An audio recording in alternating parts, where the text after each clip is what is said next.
Real estate has always been part of me since I was a child. And no matter where my career took me, the idea of home is where I always came back to. I was born in the city of Chicago in a neighborhood called Jefferson Park.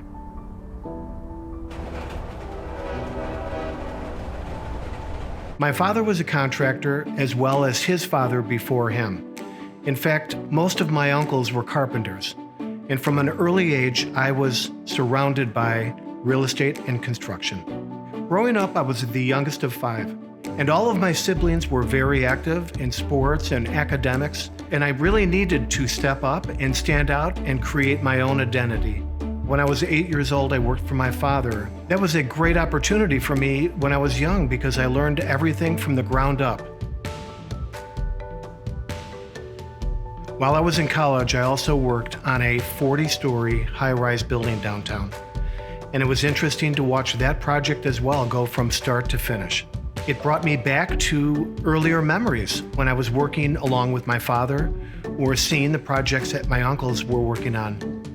I was working starting at 7 a.m. until 11 p.m. on that job site, and I did it month after month after month. What was nice about working on this high-rise was it was downtown and the views were absolutely spectacular. Sales and advertising were also very influential to me. You know, growing up in the 1960s, I was very influenced by television and radio. And we would watch all of these programs, Gilligan's Island or whatever the case was. And in between those episodes, you'd see commercial after commercial and after commercial.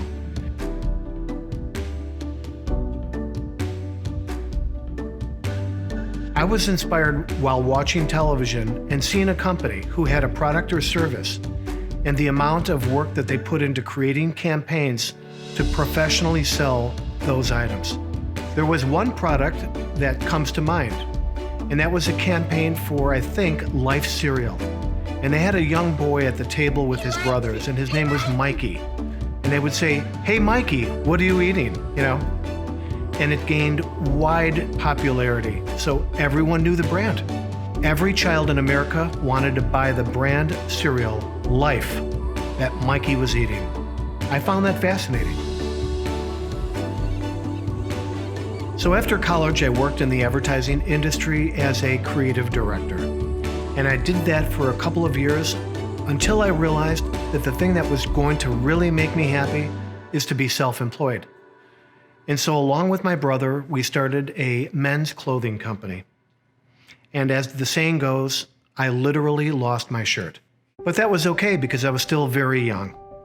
And so I took the lessons that I had learned and my knowledge of marketing and advertising, and I started another company which designed and manufactured architectural home furnishings. I started that company in my garage.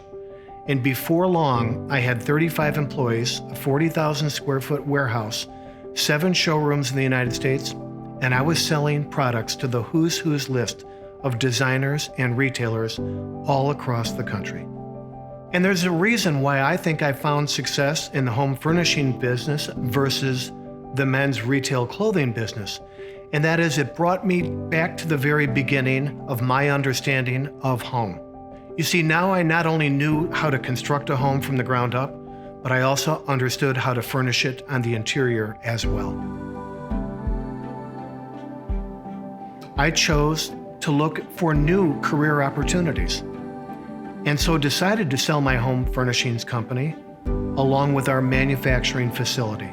And I hired a real estate agent to handle the sale of the building. And he went through the normal process of photography and signage and newspaper advertising. But as I looked at that, and I knew the difference between professionally creating a strategy and a campaign to market consumer goods, there was such a need for more, much more beyond what the average agent was doing. And I saw an opportunity. And that's when I knew that the natural next step for me in my career path was to go full-time into real estate and take all of the things that I had learned from early on as a child, the building and construction of the home, the advertising and marketing of products, the understanding of home furnishings both inside and out. And I took all of those skills and knowledge and traits, and I went full force into selling real estate.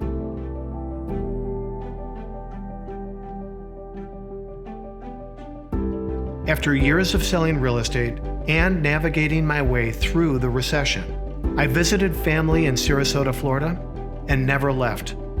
I knew the moment I arrived that this is the place that I wanted to call home. And life for me in Sarasota is wonderful. You know, beyond the beautiful beaches and the golf courses and all of the coastal cuisine restaurants, I look around and I see happy people. People who love living here. There's nothing like Sarasota, Florida. My father was a really good cook.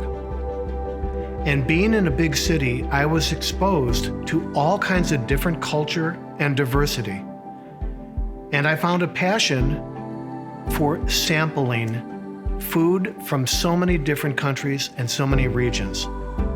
And that's always stuck with me my entire life. And so today, I'm passionate about food.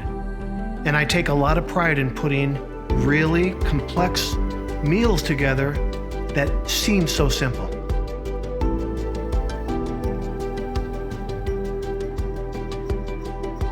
What better place to entertain with your friends and family than in the weather that Florida provides? The importance of entertaining family and friends to me is a lot about the food, but then there's so much more. It's really breaking bread with people, sharing stories, sharing ideas, and really it reinforces the whole idea of being home. I've done a very nice job. As I continue my commitment to the concept of home, I think it's the why that really matters. And that's because a home is a place to live, a place to grow, a place for all of us.